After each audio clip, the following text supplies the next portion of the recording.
Estos son los desastres que dejó la lluvia en Mexicali. Demasiado desastre esa lluvia. Ven el lodo.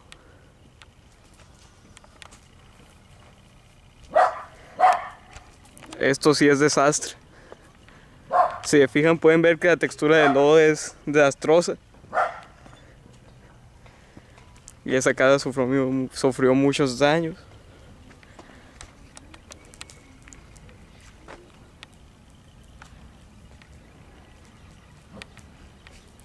Qué desastre. Esto sí es muy desastre. ¿Qué opinas del desastre? No, pues, que llovió mucho. De eso sí, ¿no? Sí. Y era nomás el lodo. ¡Uf! Ah, ¿qué fue eso? Ah, ¿qué fue? Ah, no puede ser, cayó un meteorito. ¿Cayó un meteorito? Madre santa, ¿Qué es esto? ¿Es un meteorito? es un meteorito. Me cago en la Bolonia. Sácalo, sácalo.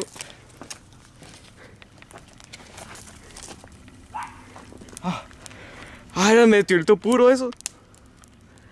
No es posible. Qué textura. Ah, ¿qué fue? ¿Otro? Otro no puede ser. No, Oh, no puede ser. otro meteorito. Sácalo, sácalo. Acaban de presenciar una caída de un meteorito puro en la colonia Zaragoza. ¡Otro! Ah, otro. No puede ser, vamos por aquel. Vamos, vamos.